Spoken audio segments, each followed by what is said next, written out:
What's up guys, Nathan here, and today I want to give you the top 3 keys to my success as a professional poker player. It might not be what you think. Let's jump right into it. Alright guys, so the reason that a couple of the tips on this list might be a little surprising to some people is because none of them actually have really anything to do about the cards themselves, the strategy, anything of that sort. I already have hundreds of videos on this channel talking about how to play your ace king and 3-bet pots versus a tight and aggressive player on a flop of queen 5 deuce. If spots like that are difficult for you, make sure you're subscribed, and believe me, I've probably made a video on it, but today I want to talk about the real heart and soul of winning poker over the long run. And so these are the 3 tips that have allowed me to play poker professionally for over 10 years. Number 1 is work ethic. Guys, I cannot possibly understate the value of being able to play this game consistently. This is the biggest separator between the handful of elite winners in this game and everyone else. If I had to name one thing over the years that I've seen continuously more than anything else, is that all of the top winners in this game, what are they always doing? They're always at the table playing poker, guys. They're not on the internet talking about it. They're not on their phone, on Twitter, something like that. They're at the tables playing poker, because one of the best ways to get good at this game, people always ask me, how do you get good fast? I always say, play a lot of poker. You know, I came up in a time and an age, I think I have a couple videos on this channel talking about my story, but they were fairly popular. You can check those out. Guys, back then there were no modern poker books. There were no modern poker training courses. You couldn't watch YouTube videos like this, hire a coach, and so on. It's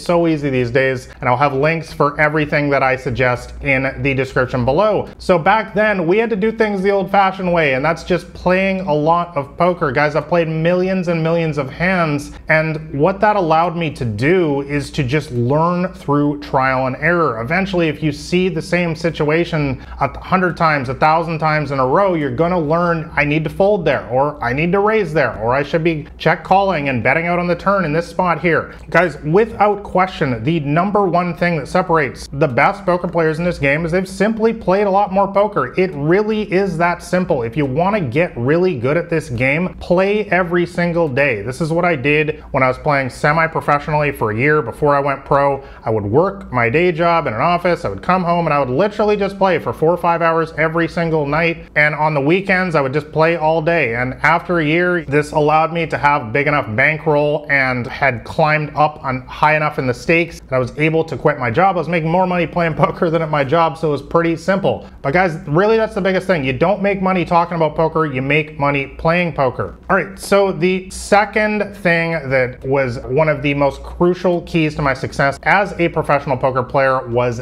discipline. Another word that, you know, isn't quite in vogue these days. Everyone wants the fast and easy way, but unfortunately guys, the game of poker is simply not built that way. Guys, you know, if you want to just play this game for fun, there is absolutely nothing wrong with that. This is what recreational poker players do. This is what the vast majority of people do, especially since the vast majority of people play small stakes poker. They just play as a hobby, even if they're a winning poker player. But the one thing that recreational poker players do, hobbyists do, is they just splash around. They're just there for fun. Poker is literally their form of entertainment. Some other people want to watch a movie, watch Netflix. Some people want to play poker. And so when they know deep down they need to make a disciplined fold in a certain situation, you know, the tightest player at the table raises you on the turn, you know that your one pair hand is not going to be good, they fail to make the fold. They call on the turn, they call on the river, they see the bad news. Yes, the tightest player at the table did have the 2 pair, did have the 3 of a kind, and they curse their bad luck. Whereas the successful semi-professional or professional poker player had the discipline to fold the hand.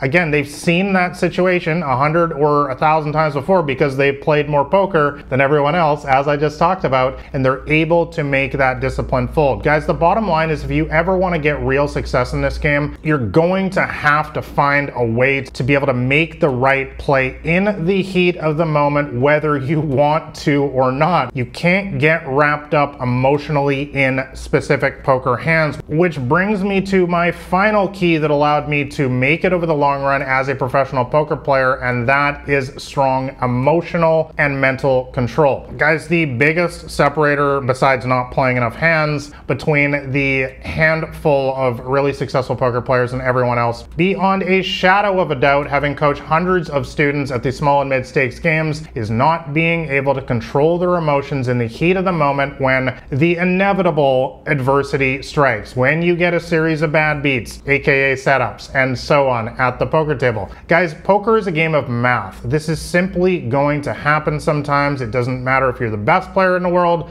the worst player in the world, or somewhere in the middle. You're going to get the same amount of bad luck over the long run as everybody else. And the only thing you need to ask yourself is, how are you going to react to it? You already know that 90% of the people at your poker table are not going to react well. They're going to fly off the handle. They're going to get emotional. They're going to start playing all sorts of bad hands, start making all sorts of bad bluffs that make no sense at all. I have multiple videos on this channel, by the way, talking about how to make successful bluffs and how you need to tell a believable story. That is the heart and soul of a successful bluff, and you can check out those videos if you want. And lastly, making all sorts of bad, hopeless call downs and so on. If you've ever been on tilt at the poker table yourself, you know exactly what I'm talking about. Guys, those handful of elite winners in this game, they're simply able to take their emotions out of the game, or if they're not, then they simply remove themselves physically from the poker table. They say, okay, I'm not able to play my A or my B game, at least right now, and therefore I'm going to get up. I'm not going to sit in here and allow myself to play when I know that I'm not playing anywhere near my best. Guys, I've said before on my blog as well, I think one of the biggest keys to my success over the years really is that when I'm at my worst at the poker table, when I'm frustrated, getting emotional, you don't get to play against me. That's the thing, is I remove myself from the poker table in those situations, but I know that the vast majority of other people, when they get the same amount of bad beats, they're going to be in there. They're going to be chasing their losses. They're going to be captain comeback, and I'm going to get to play against them at their worst, but they don't get to play against me at my worst. And guys, if you can commit yourself to that simple principle at the poker table, I think you're going to have a lot more success in this game. Guys, like and subscribe if you found this video helpful. I hope that these 3 tips help some of you guys out there that are struggling to find your way